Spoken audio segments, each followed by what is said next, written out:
Misalnya saja ya, karena ada kalau kita baca-baca di media sosial, nah, beberapa orang bilang ya ini sebagai pilot project yang mungkin besok lusa bisa dilakukan di seluruh Nusa Tenggara Timur. Pada level mana? Kalau pada level SMA SMK ya, kalau menurut saya itu kebijakan Pak Gubernur, Pak Kadis Pendidikan Provinsi, dan anak-anaknya kan sudah pada umur minimal itu 15-16 tahun ke atas ya. Tapi kalau kami punya yang anak-anak umur 4-5 tahun, 7 tahun, 10 tahun, 13-14 tahun, nah, saya pikir memang itu itu riskan untuk kita lakukan. Dan kalaupun misalnya kita mau lakukan itu, tapi kita harus studi lapangan terkait dengan kehendak orang tua, bagaimana orang tua, kesiapan orang tua. Kita tidak akan gegabah untuk melakukan itu.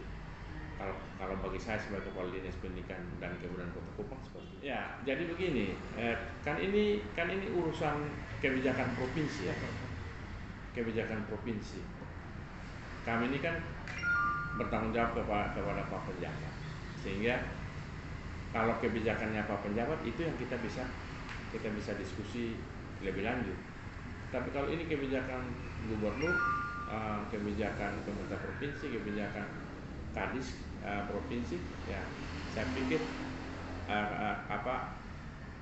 Pak Gubernur dan semua yang ada di provinsi ini punya kemampuan untuk melakukan kajian terhadap hal itu.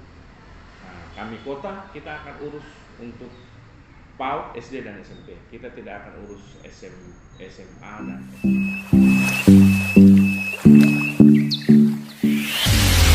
jadi baik. Yang pertama terkait dengan viral video yang kemarin itu, ada acara penandatanganan PKS antara Dekan Fakultas FKIP Undana dan dan sekolah-sekolah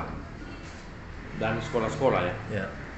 Sekolah-sekolah yang menjadi tujuan PKS itu cukup banyak memang. Ada yang dari SMA, SMK, dan kita itu ada yang dari PAUD, SD dan SMP. Nah, memang pada kesempatan itu Rektor Undana bicara, Dekan FKIP Undana bicara, dan saya serta Kadis Kabupaten Kupang itu juga diminta untuk bicara. Nah, dalam sambutan Pak Rektor itu ada menyinggung sedikit soal proses pembelajaran jam 5, dan banyak juga yang tanya kepada saya sebagai Kadis Pendidikan, kalau Kota Kupang seperti apa. Nah, dalam konteks itulah kita bicara. Untuk Kota Kupang kan kami punya PAUD, kami punya SD dan kami punya SMP. Nah, umur anak-anak ini untuk jam 5 pasti tidak mungkin. Kalau menurut saya pasti tidak mungkin, karena itu anak-anak terlalu kecil. Nah, kita tidak bisa paksakan itu. Nah, dalam konteks itu kemarin saya bicara, dan dipotong pembicaraan itu bahwa seolah-olah bahwa Kadis Pendidikan melakukan perlawanan terhadap kebijakan pemerintah provinsi. Nah, kalau menurut saya terlalu jauh, karena saya kan bertanggung jawab kepada Pak Penjabat. Jadi kalau saya langsung bicara soal kebijakan pemerintah provinsi secara etis juga tidak bagus. Tapi saya bicara kemarin itu, kalau Kota Kupang misalnya ada rencana untuk melakukan masuk sekolah itu jam 5, saya bilang bahwa itu pasti kita akan diskusi panjang, tidak saja dengan pengambil keputusan, tetapi juga kita akan berdiskusi panjang dengan kepala sekolah, dengan guru, dan dengan orang tua siswa.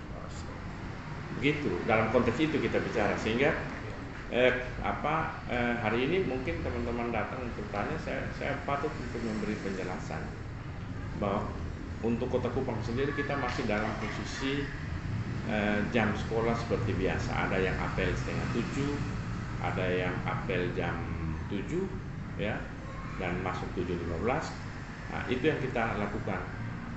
Belum ada perubahan apa-apa di Kota Kupang.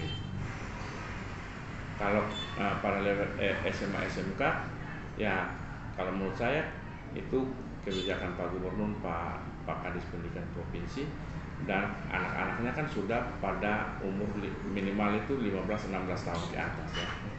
Tapi kalau kami punya yang anak-anak umur 4-5 tahun, 7 tahun, 10 tahun, 13-14 tahun, nah, saya pikir memang itu itu riskan untuk kita lakukan. Dan kalaupun misalnya kita mau lakukan itu, tapi kita harus studi lapangan terkait dengan kehendak orang tua, bagaimana orang tua, kesiapan orang tua. Kita tidak akan gegabah untuk melakukan itu. Kalau bagi saya sebagai Kepala Dinas Pendidikan dan Kebudayaan Kota Kupang seperti itu. Artinya tidak ada upaya menyerang kebijakan pemerintah provinsi, Pak? Ya, jadi begini, kan ini urusan kebijakan provinsi ya, kebijakan provinsi. Kami ini kan bertanggung jawab kepada Pak Penjabat, sehingga kalau kebijakannya Pak Penjabat itu yang kita bisa diskusi lebih lanjut. Tapi kalau ini kebijakan Gubernur, kebijakan pemerintah provinsi, kebijakan Kadis provinsi, ya saya pikir